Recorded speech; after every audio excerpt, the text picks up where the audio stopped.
Et Mouammar Kadhafi, justement, a été le seul chef d'État à avoir regretté publiquement le départ du président Ben Ali, son ami tunisien. C'était il y a un peu plus de 2 mois, le 14 janvier. La Tunisie était le premier pays arabe à faire sa révolution, sous la pression de la rue à laquelle s'était ralliée l'armée. S'achevait 24 ans de régime sans partage du président Ben Ali.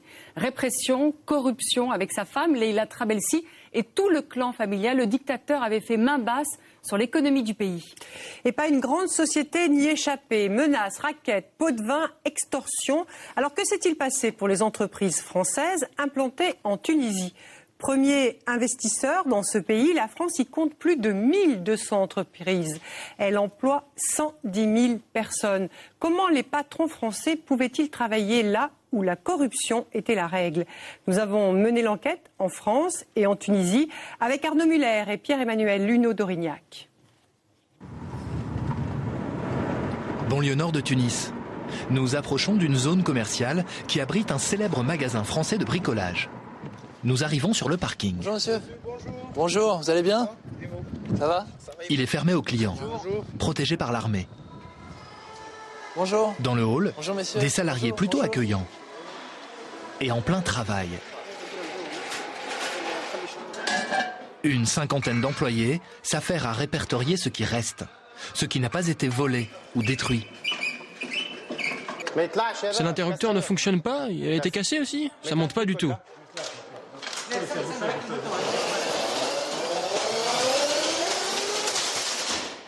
Sami Atia est l'un des plus anciens.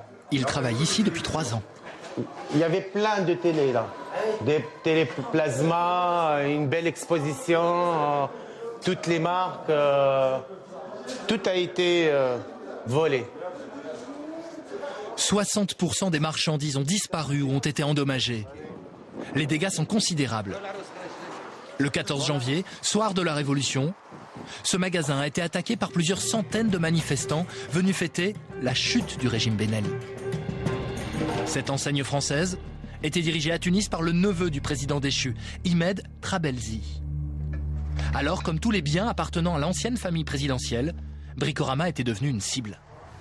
Et pourquoi, d'après vous, votre magasin, ici, Bricorama, a été pillé comme ça? C'est normal. Pourquoi? Si logiquement, en tant que Bricorama, c'est une cible. Pourquoi? Pourquoi? Parce que tout simplement, elle appartenait à un symbole de la dictature et de la corruption en Tunisie. Comment le neveu du président, Imed Trabelsi, a-t-il pris la tête d'une franchise d'un grand groupe français? Dans quelles conditions nos entreprises ont-elles travaillé en Tunisie pendant les 23 ans de pouvoir du président Ben Ali? Pouvaient-elles faire des affaires sans être contraintes de s'associer à la famille présidentielle? 1250 entreprises françaises sont installées ici. Notre pays est le premier partenaire économique de la Tunisie.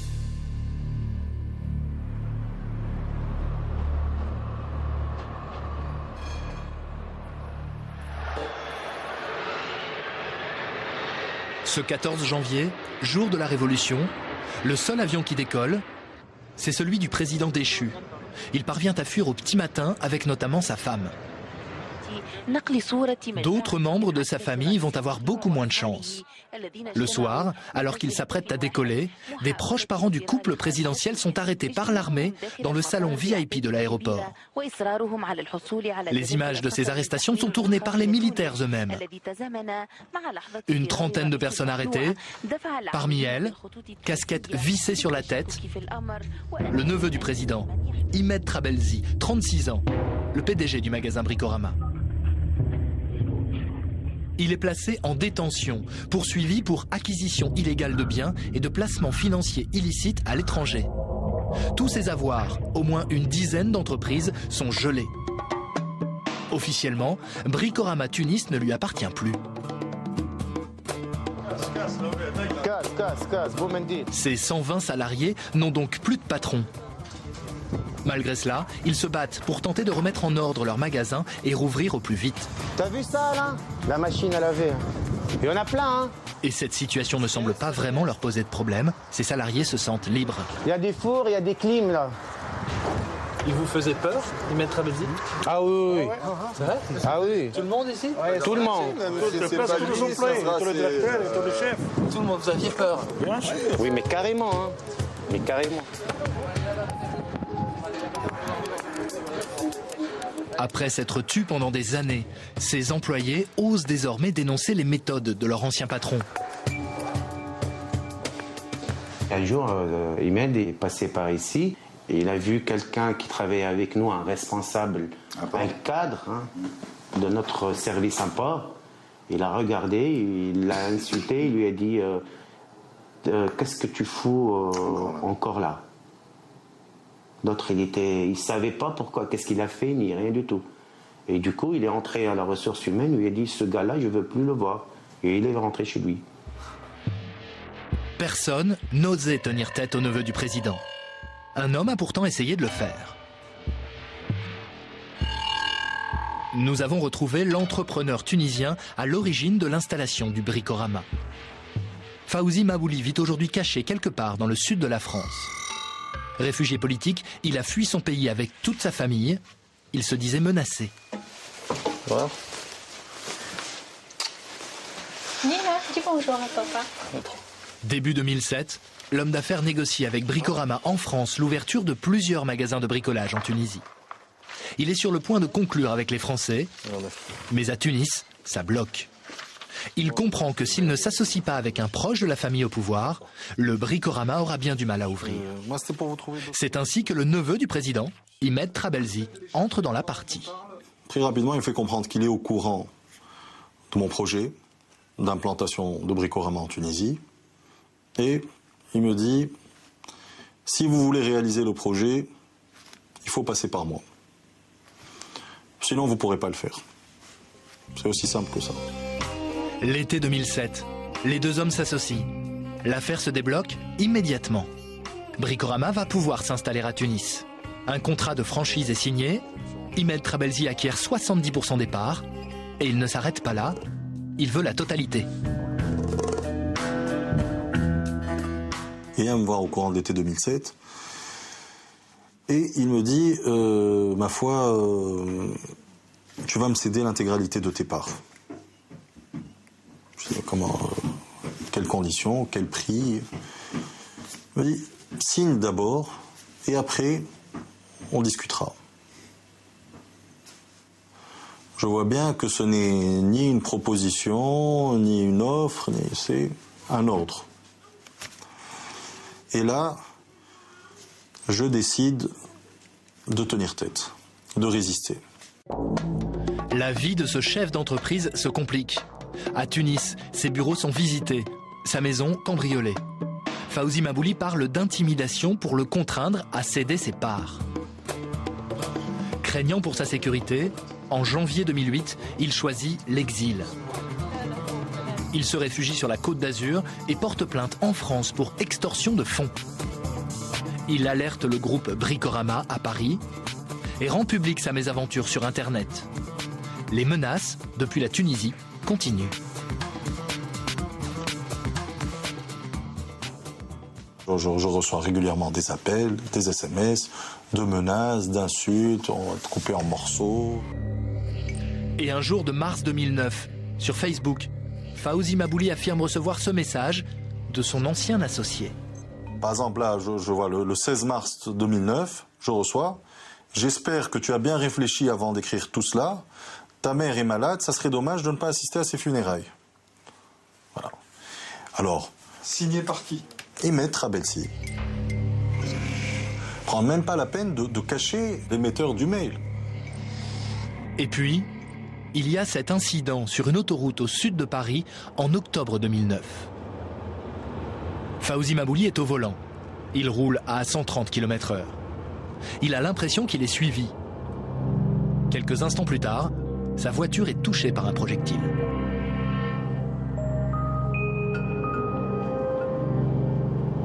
Un impact sur la vitre latérale. Ça a failli me faire perdre le contrôle du véhicule. Contraint de s'arrêter, il constate que sa vitre arrière est en miettes. Il prend immédiatement cette photo. Un impact apparaît clairement. Fawzi Mabouli est persuadé qu'il s'agit d'un impact de balle. Dans cet axe, comme ça. C'est-à-dire, c'est vrai que ça aurait dû être là. Et qu'en fin de compte, c'est venu là. C'est assez précis comme tir. C'était difficile, sur une cible en mouvement, c'est sûr que c'était difficile de mieux faire. Sous le choc, il dépose plainte en France. 1 an et demi plus tard, l'enquête du parquet de Nice en est toujours au stade préliminaire. De l'autre côté de la Méditerranée, à Tunis, les affaires se sont poursuivies normalement entre Bricorama et son désormais unique patron, Imed Trabelsi. Le 22 mai 2009, le plus grand supermarché de bricolage en Afrique est inauguré. Un ministre tunisien est là, ainsi que les responsables français de l'enseigne. Parmi eux, le directeur des franchises de Bricorama, Jean-Noël Cornillo. C'est précisément lui que nous retrouvons sur le parking du magasin. Bonjour. Vous êtes M. Cornillo ? Oui. Enchanté. Ah, vous êtes bien informé. Ce sont des salariés qui nous ont prévenus de sa venue. Je sais que vous me cherchez, hein ? Ça va ? Oui. Vous avez fait le voyage ? Oui, globalement, oui, très bien. Oui. Vous avez essayé de venir un peu démêler les affaires complexes de ce Oui, enfin, oui, c'est complexe, oui. Quoi qu'il arrive, c'est quand même extrêmement complexe, mais... Jean-Noël Cornillo est venu de Paris constater les dégâts. Bonjour. Bonjour. Bonjour. Il veut savoir si ce magasin pourra rouvrir prochainement. État des lieux avec le directeur des achats, le seul salarié français de Bricorama Tunis. Là, on a la partie robinetterie qui a été complètement pillée à 100%. On a sorti des... Ils ont même démonté les expositions. Tout. Monsieur Cornillo, oui. Quand vous voyez tout ça, toutes ces dégradations, est-ce que vous regrettez pas finalement de vous être associé avec quelqu'un de la famille Ben Ali, parce que finalement tout ça, c'est à cause de ça? Oui, mais non, nous ne regrettons pas, parce que, encore une fois, j'ai déjà eu l'occasion de le dire, mais lorsqu'on a monté ce projet, on ne l'a pas monté avec quelqu'un de la famille, on l'a monté avec des directeurs généraux. Nous avions nous-mêmes mis des cadres français ici en place, donc c'est un magasin comme un autre. Est-ce que vous pensez que c'est une erreur stratégique, peut-être quelque part? On serait pas du tout en Tunisie. Donc ça peut, aujourd'hui, avec le recul, on peut dire que c'est une erreur stratégique. Moi, je le pense pas, parce qu'on ne serait pas en Tunisie si on n'avait pas fait l'opération avec ce monsieur. Parce que ce que vous dites, que tout fonctionnait par eux. Vous n'aviez pas le choix. Oui, nous n'avions pas le choix, très clairement. Impossible de faire des affaires en Tunisie sans passer par la famille du président Ben Ali. Et que pense le responsable de Bricorama de son tout premier partenaire? Fawzi Mabouli, écarté selon lui de l'affaire par Imed Trabelsi. Pouvait-il s'y opposer? On n'a rien vu.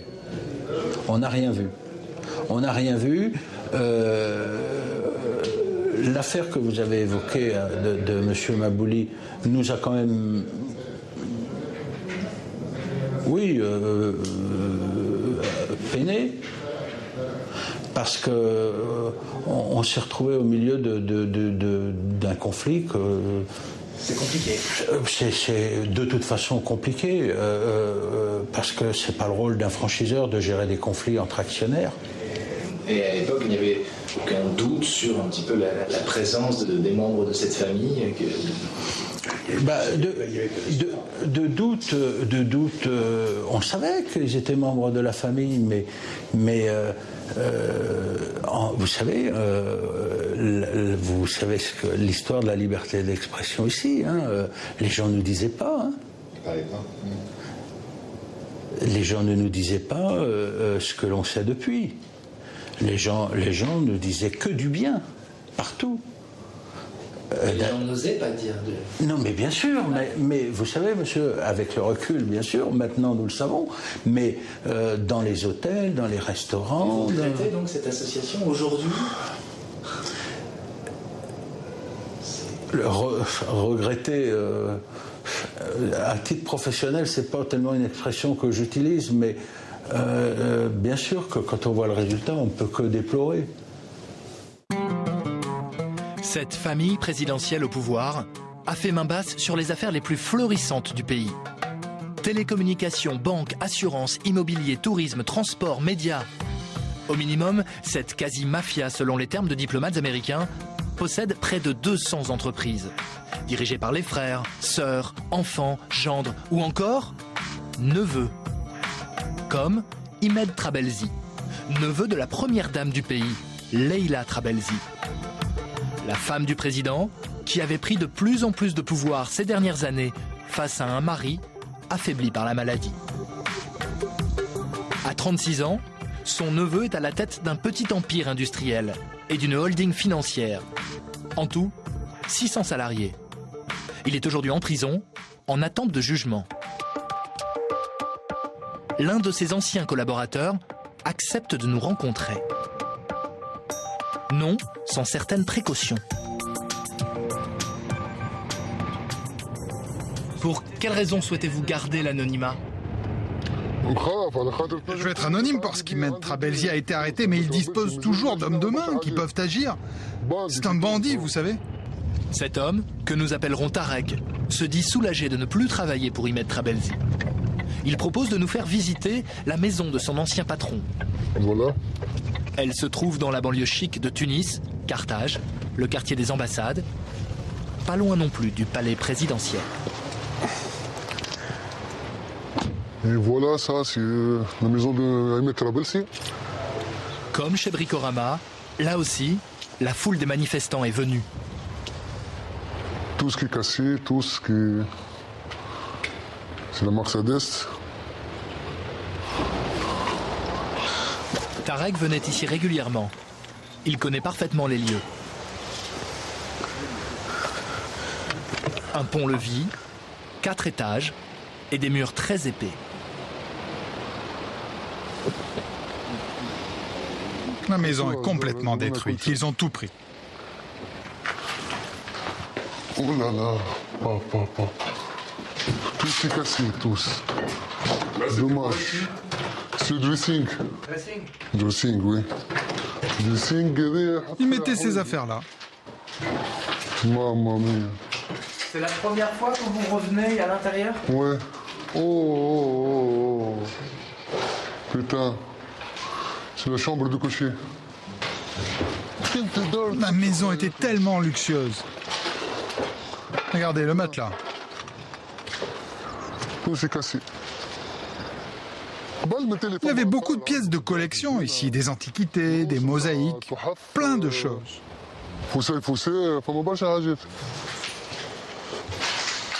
Imed Trabelsi était l'un des membres de la famille les plus controversés. Mis en examen notamment dans 2 affaires. En France pour le vol d'un yacht et en Allemagne pour le vol de voitures de luxe. Mais à chaque fois, il échappe de justesse aux poursuites judiciaires. Depuis la terrasse de sa maison, la vue est rare. Côté sud, la mer. Et côté nord, les ruines de Carthage, situées au bout du jardin. Les Trabelsi sont devenus propriétaires de maisons, de terrains gigantesques. Une fois au pouvoir, ils sont subitement devenus très riches. Le peuple tunisien se dit aujourd'hui que c'est son argent. Et vous savez, il n'y a pas que cette maison qui a été détruite. Hammamet, Sousse, Nabel, toutes les autres propriétés des Trabelsi ont été pillées. La fortune de ce clan au pouvoir est aujourd'hui estimée à plus de 20 milliards d'euros. Des biens immobiliers et des comptes bancaires partout dans le monde. Nous nous sommes procurés ces documents confidentiels du ministère tunisien des Finances. Ce sont les opérations bancaires réalisées depuis 15 ans par les membres de la famille. Des millions de dinars investis pour l'acquisition de centaines de terrains, de villas, de sociétés. Et aussi pour prendre des participations dans des entreprises étrangères. La dernière belle affaire date du 24 avril dernier. Halima Ben Ali, 20 ans, la fille cadette, débourse 1 million de dinars, 450 000 euros, pour participer à la constitution de la société financière Azur Holding. Société qui, l'été dernier, prend le contrôle de la filiale d'une grande entreprise française, Peugeot. Et le PDG nommé, c'est le fiancé d'Halima Ben Ali, Mehdi Ben Gayed, 23 ans, un jeune homme inconnu dont il n'existe aucune photo. Comment ce tout jeune couple de la famille Ben Ali a-t-il pu prendre la tête du concessionnaire Peugeot en Tunisie, présent ici depuis 80 ans? Nous nous rendons au siège tunisien de l'entreprise. On est le magazine Envoyé spécial France 2. On fait un reportage sur les entreprises françaises. L'accueil est glacial. Oui, qu'est-ce que vous êtes en train de filmer? Qu'est-ce que vous voulez? On fait un reportage sur les entreprises françaises qui travaillent ici, savoir. On ne va pas être exposé sur Envoyé spécial. D'accord. Ok. Ah, ça vous embête ça, aujourd'hui? C'est une instruction de Peugeot. D'accord. Aucune communication avec la presse. La direction de Peugeot Tunisie est tendue. Le PDG, Mehdi Ben Gayed, et sa fiancée Halima ont pris la fuite avec leur père, le président, le matin du 14 janvier. C'est un journaliste tunisien qui nous révèle cette surprenante prise de pouvoir de la famille Ben Ali dans Peugeot. Les anciens actionnaires tunisiens, ils étaient 4, ont semble-t-il été sommés de vendre leur part à un tarif très privilégié à Halima et son fiancé par le président Ben Ali en personne. C'est ce qu'a confié récemment l'un de ses anciens actionnaires à ce journaliste. Donc ça, c'était un forcing, c'est ce qu'on appelle en langage classique, c'est du racket. C'est des pratiques totalement mafieuses. Donc déjà, ça, c'est choquant. Et le fait qu'elle soit sous-valorisée. Et là, il y a de quoi s'interroger sur le silence des Français. Peugeot France aurait pu racheter ses parts ou aurait pu dire quelque chose à ce rachat? Légalement, c'est ça. Officiellement, c'est ça. C'est-à-dire quand vous êtes associé avec quelqu'un et que ce quelqu'un désire vendre, vous êtes prioritaire à l'achat. À Paris, l'affaire de ce nouveau partenaire proche de Ben Ali embarrasse le constructeur automobile. Après avoir beaucoup hésité, la direction de Peugeot accepte de nous recevoir. L'été dernier, vos anciens actionnaires, vos anciens partenaires tunisiens vous appellent et vous disent il y a un problème, le gendre de Ben Ali va racheter nos parts, on est contraint de le faire, c'est un ordre de Ben Ali, c'est un ordre de la présidence. Comment vous réagissez à ce moment-là? Je ne peux pas affirmer que nos anciens actionnaires ont été spoliés. Je ne dis pas qu'ils ont été spoliés, ils ont été contraints de vendre. Et d'ailleurs, par le président Ben Ali, je tiens à vous dire que véritablement, vous êtes en train d'essayer de mettre sur Peugeot quelque chose dont il n'a pas la responsabilité. Ce n'est pas Peugeot qui a demandé qu'un actionnariat qui était parfaitement stable depuis 20 ans et après 80 ans de présence en Tunisie, change cet actionnariat. Je sais que c'est pas vous, mais vous auriez pu, en tant que co-actionnaire, dire ça ne nous va pas, notre nouveau partenaire ne nous va pas. Oui, bien sûr. Pas. Vous auriez pu. On aurait pu le dire. On aurait pu le dire, mais le problème, c'est que si on disait ça, nous n'avions pas de solution de rechange immédiate. Et à ce moment-là, il y avait une rupture du contrat de confiance entre nous et nos consommateurs et nos clients très nombreux en Tunisie. Et c'est un risque que nous n'avons pas voulu prendre. Ainsi, si Peugeot avait refusé cette association, le célèbre lion aurait peut-être été contraint de quitter la Tunisie. Et les autres entreprises françaises? Il y a 1250 PME qui travaillent aujourd'hui en Tunisie. La plupart, ce sont des entreprises de sous-traitance qui travaillent pour des multinationales. Ont-elles aussi été contraintes de s'associer avec la famille de l'ex-président? Nous quittons Tunis.